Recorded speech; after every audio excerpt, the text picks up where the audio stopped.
വൈകിട്ട് ചായയുടെ കൂടെ കുറച്ച് എരിവൊക്കെയുള്ള എന്തെങ്കിലുമൊക്കെ സാധനം ഉണ്ടെങ്കിൽ കഴിക്കാൻ നല്ലതല്ലേ, കടിക്കാൻ എന്തെങ്കിലും ഉണ്ടെങ്കിൽ. അങ്ങനെ ചായ വെക്കണ സമയം കൊണ്ട് 10 മിനിറ്റ് കൊണ്ട് നമുക്ക് ചായ തിളയ്ക്കണ സമയം കൊണ്ട് ഒരു കടി ഉണ്ടാക്കിയാലോ. വളരെ പെട്ടെന്ന് തയ്യാറാക്കാം, അധികമൊന്നും ഇൻഗ്രീഡിയൻ്റ് ഇല്ല. അതിന് മുമ്പായിട്ട് welcome to Prabhas veggie world.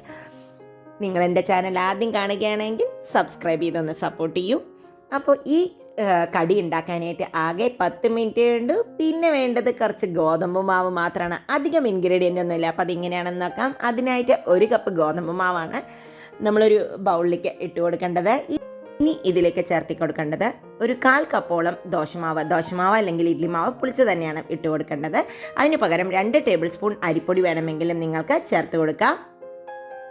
ഇനി നമ്മളൊരു 1/2 കപ്പ് ഒനിയൻസ് ചെറുതായി അരിഞ്ഞതാണ് ഇട്ട് കൊടുക്കുന്നത്. പിന്നെ ഒരു 2-3 പച്ചമുളകും ചെറുതായി അരിഞ്ഞത് ഇട്ട് കൊടുക്കാം. ഒരു ടീസ്പൂണോളം ഇഞ്ചി ചെറുതായി അരിഞ്ഞത്, കുറച്ച് മല്ലിയിലയൊക്കെ നല്ലോണം ഇടണം, അപ്പോഴാണ് ടേസ്റ്റ്. ഇനി ഒരു 1/2 കപ്പ് ക്യാരറ്റ് ഗ്രേറ്റ് ചെയ്തതും കൂടി ഇട്ട് കൊടുത്തിട്ടുണ്ട്. കുറച്ച് തേങ്ങാക്കൊത്തും ക്യാരറ്റും ഒക്കെ ഓപ്ഷനിലാണ്. ഇനി 1 ടീസ്പൂണോളം നല്ല ജീരകവും 1 ടീസ്പൂണോളം എള്ളും കൂടി ഇട്ട് കൊടുക്കാം. അപ്പോൾ നല്ലൊരു ടേസ്റ്റ് ഉണ്ടാകും ഇതിനായി ജീരകമൊക്കെ കടിക്കുമ്പോൾ. ഇനി ഇതിനെ നന്നായി മിക്സ് ചെയ്യണം. അതിന് മുമ്പായിട്ട് കുറച്ച് 1/4 ടീസ്പൂണോളം കായപ്പൊടിയും കൂടി ഇട്ട് കൊടുത്ത് ആവശ്യത്തിന് ഉപ്പും കൂടി ചേർത്ത് നമുക്ക് നന്നായി അതിനെ ഒന്ന് മിക്സ് ചെയ്ത് കൊടുക്കാം. ആദ്യം നമ്മൾ വെള്ളമൊന്നും അധികം ചേർക്കാതെ മിക്സ് ചെയ്യാം.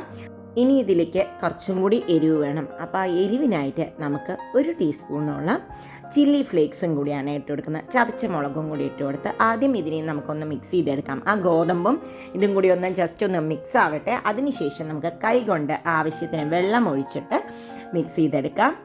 കുറച്ചായിട്ട് വെള്ളം ഒഴിച്ച് കൊടുക്കുക. എന്നിട്ട് ഓവറായിട്ട് ഭയങ്കര ടൈറ്റ് ആവരുത്, എന്നാൽ ഒരുപാട് ലൂസായിട്ടുമല്ല. ലൂസായി കഴിഞ്ഞാൽ എണ്ണ കുടിക്കും. അപ്പം നമ്മളിത് മിക്സ് ചെയ്യുന്നതിന് മുമ്പ് നിങ്ങൾക്ക് അരിപ്പൊടിയാണ് ചേർത്തുന്നത് എങ്കിൽ നിങ്ങൾക്ക് ഒരു പിഞ്ച് ബേക്കിംഗ് സോഡ ഇട്ട് കൊടുത്താൽ മതി. എന്നിട്ട് ഇതുപോലെ നമുക്ക് എടുത്തിട്ട് ഇടാൻ പാകത്തിലായിരിക്കണം. ഇതാണ് കൺസിസ്റ്റൻസി, കണ്ടോ, ഇതായിരിക്കണം കൺസിസ്റ്റൻസി. ഇനി ഇതിനെ നമുക്കൊന്ന് ഒരു 5 മിനിറ്റ് ഇതിനെ ഒന്ന് ജസ്റ്റ് ഒന്ന് അടച്ച് വയ്ക്കാം. അതൊന്ന് റെസ്റ്റ് ആവട്ടെ, എല്ലാം ഒരു സ്ഥലത്തേക്ക് ടേസ്റ്റ് വരട്ടെ. ഒരു 5 മിനിറ്റ് കഴിഞ്ഞപ്പോൾ നമുക്കിതാ നല്ലോണം എണ്ണ ഒന്ന് ഒഴിച്ച് കൊടുത്ത് ചൂടാക്കിയെടുക്കാം.